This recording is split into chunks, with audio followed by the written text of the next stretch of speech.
Hello my friends, and welcome to my section of quick bites. And these are shorter videos on little things that I see on a daily basis that I just want to get it out there because it lodges in my brain, and I just feel like I need to tell the younger generation something to wake them up when I see crap like this, because Mr. Samuels have been warning women from day one. Winter is coming. Winter is coming. You guys have been living in a fantasy land. You think that it's not going to happen. You think there's going to be some kind of bailout. There's going to be something else. There's going to be nothing. People right now are being put on the streets. In Dallas-Fort Worth, the constables are moving people out, putting their stuff on the front yard. And what this means for you ladies that don't understand, if you remember Game of Thrones, and they know that the white or the snow walkers were going to come out during winter and they were going to attack a lot of the villages and people were going to die because you couldn't kill these bloody people.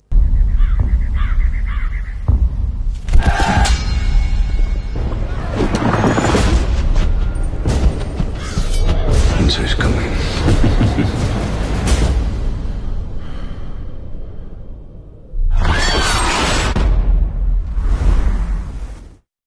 In other words, the imminent danger was coming, and he warned them about it. And I'm here to sort of carry on that mantle, just like a lot of other men have been telling you, you need to understand you need a man. You need someone else to share this life with. And a lot of the young generation, the Generation Zs, they're now waking up and realizing, holy crap, I can't live a normal life by myself. Now, I've done a video on finances, and I'm going to link it at the end of this one because a lot of you are not paying attention to the finance videos. And those are the ones that are more vital to you getting a woman and to you living a better life. We all know this. But no one wants to do the hard work. That's the problem. But one thing I did mention in that video, my last video on Let's Talk Money, is that women cannot sacrifice like men can in order to get ahead. Because when I listen to these women cutting back to save money,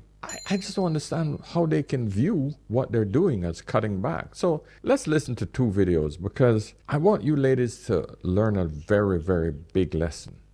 Men can live on bare bones. A lawn chair in the living room of a shack that he's renting in the worst part of town with two other guys. He can walk the street at night and not have a problem versus a woman walking the street at night coming home late from a job that she has. These are the advantages men have. Yes, there's a probability of that man getting robbed, mugged, etc. But the probability of you being accosted and raped and mugged are much higher than a male doing it. Now you're going to get into the old shit about, that's the men are dogs and it's men that are doing all. Listen, wake up. This is the real world. Men get assaulted in bad areas just like women do. It's just that women are weaker, less resistance. Bad men will take advantage of that, whether you're male or female. If you're weaker, you're a prey. There's only two types of people in this world: predators and prey. That's it. And the weaker sex, the weaker individual, the weaker man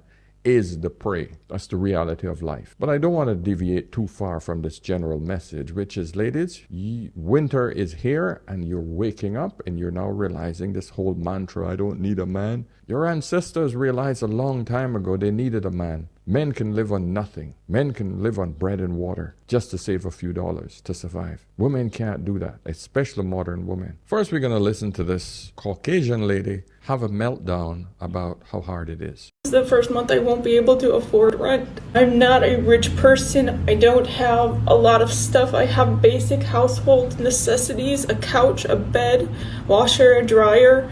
That's about it. A car. I don't have a lot of lavish things. I don't go on vacations, and I don't spend a lot. Rent's increased from $1,300 to $1,800. The food prices are too high. I've cut back on eating because I literally cannot afford food. I've cut back on my favorite snacks, cat food, treats. I'm exhausted all the time from being overworked and underpaid. You don't catch a break when you grow up poor. I don't need much to be happy. I just want to be able to live comfortable. I just really need to catch a break right now. I'm trying so hard and I feel like I'm not doing enough. I don't have family. I don't have anything to fall back on. This is the first month I won't be able to afford rent. Listen, this could just be a cry for help for some simp to just pop up and pay all of her bills. Either way, it's a reality of life for a lot of young women today. I'm trying to teach my daughters this is going to happen to you if you do not find a man early in life. Of course, my wife is, well, they're only 14 and 17. I got to teach them from now. Got to make them realize that the essence of life is to finding a good partner. And they better be able to do that in their first 2 years in college. That's the reality of life. So I just want to read a few comments from this one before I go on to the next one. Sig Pony said, go talk to someone that lived through the Great Depression. Be thankful for a roof over your head. Many people don't even have that. Try to see what you have instead of what you don't have. And they're right. I look behind her at her home, and this is a nice house. That's a nice space. It's nice. I can see that it's airy and nice. I don't understand what she's talking about. Stop having those Starbucks coffees, $5, $10, $15 a day for the Frappuccino. Stop that crap, right? Stop all the frivolous, the little makeup this and little makeup that. Get rid of the damn cat. He's expensive. You ought to buy cat food for him. Buy food for yourself. Have friends. Get fine-blooded friends that can come over and hang out with you instead of having a cat and pretending it's your baby. And more importantly, find a man that you can actually cut a deal with, and you guys move in together and share the space. It's not freaking difficult. Somebody said, if you're paying $1,800 rent, then you're not living responsibly. Well, this is the thing about being a woman. You can't go and live in the shitty-ass areas of town because usually those are the areas with the highest crime rate, and those are not the nicest areas to survive as a woman. And that's why it's essential to have the protection of a man. This is the problem with these women. They don't understand the value of it. But if you had a man there, it's easier for you to pay half. You could be paying $900 rent and saving the other half of that money because you're paying that with a man. And here's something that irks me. This guy said, catch 22. She voted for Biden. Hates Trump. Hates men. Listen, you guys gotta get this crap out of your head about based on who you voted for, it's gonna make a difference. Trust me, man. Whether you vote left or right, it is the same damn crap. It is the same wing off of the same bird. The bird is the damn same. Just because one is painted blue or one is painted red, it's the same damn bird in the middle. You live in a capitalist society. It's run by corporations, my friend. So Americans, you all need to stop it. Gotta stop this idea that whether you vote red or blue, that it's going to make any difference. It's an illusion. It's an illusion. It's the same bird, different wing. Come on, guys. Wake up. Wake up. Somebody said, yeah, right. I'm sure rent was free when Trump was president. Clown face. Exactly. he hit the nail on the head. Don't make any bloody difference. This woman said, washing and drying machines are kind of a luxury if they're only for hers. Not to mention dishwasher. Car may also be a superficial expense. That's my point. Women don't understand what bare minimum is. This is bare minimum in the Western world. You can do a lot better. If you were a man, you would have done a lot better. Of course, somebody supported that statement. Hardly a luxury. Everyone needs to wash and dry clothes. They are basic household appliances. We can go deep into that argument, but the bottom line is, when you are on your ass, you need to learn how to budget better. And of course, someone must have heard my statement. That is the dumbest thing I've ever read in my life. No, you should not have to live with random strangers in order to pay your bills. Landlords should not be allowed to raise their rent $500. The idea that you think that the world is supposed to be your friend. You live in a capitalist society. If the landlord can get away with charging you $500 more because someone else can pay for it, they don't give a shit about you. That's what capitalism is. It is survival of the fittest. The weak goes to the wayside. Anytime you want to support the weak, we're now in a socialist society. That's what socialism is. Take your pick. No, don't think I'm ignorant to think that a purely capitalistic society can exist, because everybody else below the upper 10% would literally not survive. And pretty much that's what's happening right now. There's no middle class in America. And that's not only in America. A lot of countries in the Western Hemisphere that are capitalist societies, the middle class is dying. It's only the extreme rich and the dirt ass poor. The large majority of the money is going to the top 10%, even top 1%. My point to you is you need to find another person to fight the system. This system was never designed for one person alone. It never was. No society throughout history has ever been designed for you to survive on your own. None. At least no city-dwelling society. Ever since we became civilized as men and women, even since the beginning, the dawn of time, we've always had a mate. It's only now that we've told women they don't need a man.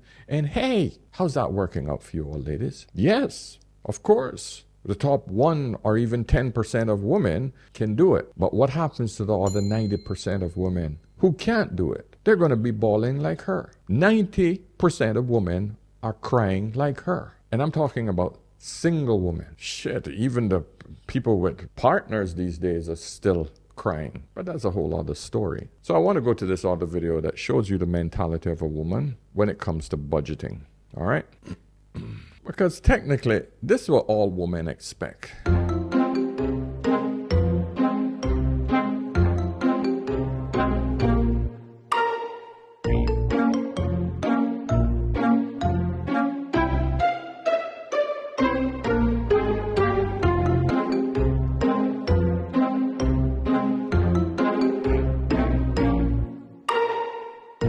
Every woman is a feminist until the bill comes. Goes without saying, all right?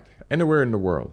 Oh, I'm a strong, independent woman until that damn bill comes. Then all of a sudden, let me put on my lipstick and act feminine with that sort of attitude. Now, I remember when Susie Orman was huge on national television and she was on the Oprah Winfrey Show, and she said something like this, and I want you guys to understand, but she's a little over the top here when it comes to the amount of money you can save doing this. But she's absolutely correct, because a lot of people don't understand how much stupid money they spend on frivolous things, and they call it their pleasure. So, but let's listen to the video. You'll hear what I'm talking about. You recently told the Wall Street Journal that you believe dining out is a waste of money, and that you would drop dead before you bought yourself a cup of coffee. Yes. I love my Starbucks. Why can't you make that at home and just bring it? I know. It tastes different, Susie. Here's what would happen when I would go on the Oprah show. Okay. So she asked a question very similar. What are people wasting their money on? I said, Starbucks. Yes. Yes. All right. It's like $5 and $8 now. But back then it was $3,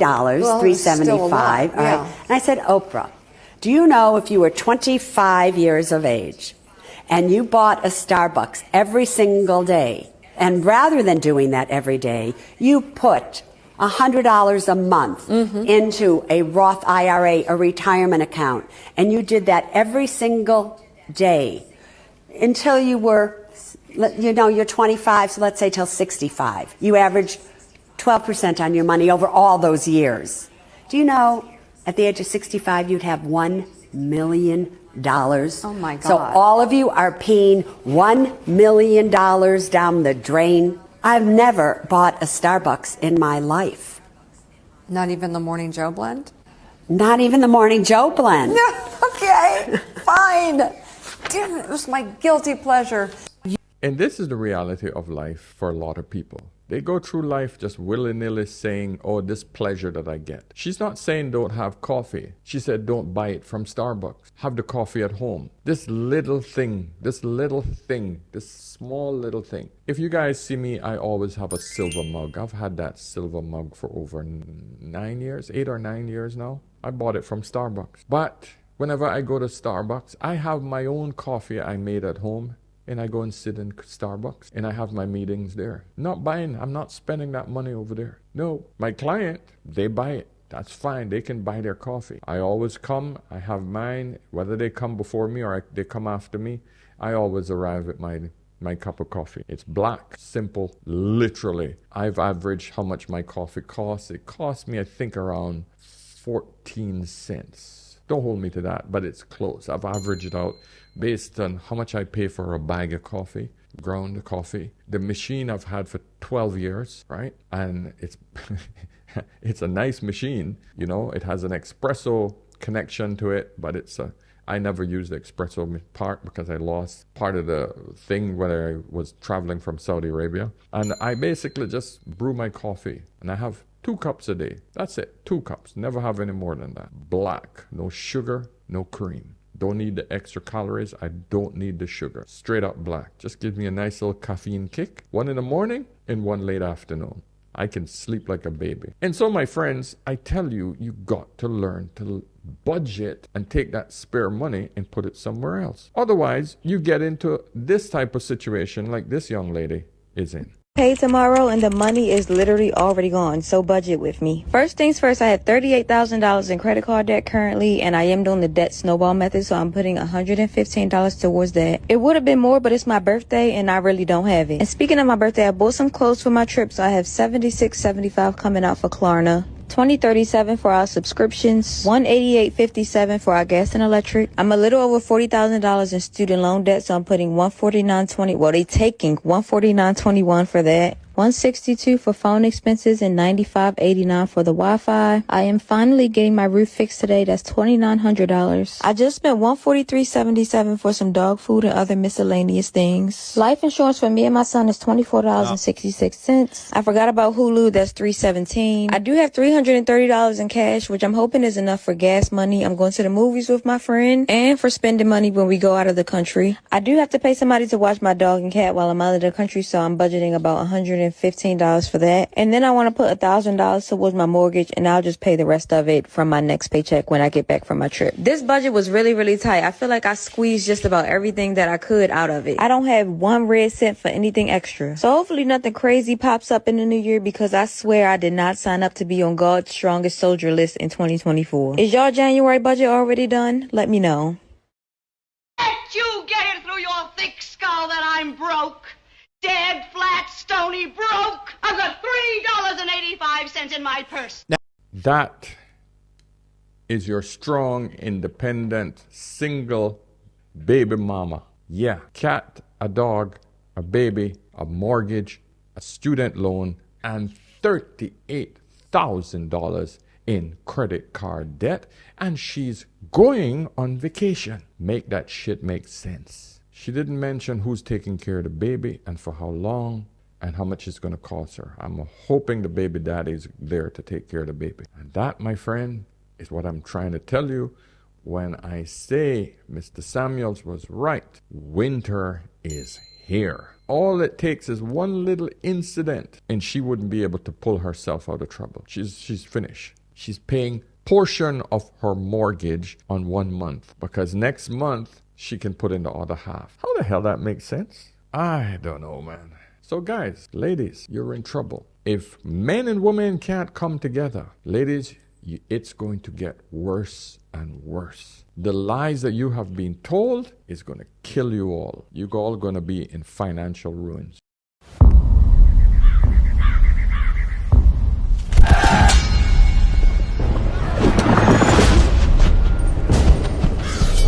Winter's coming.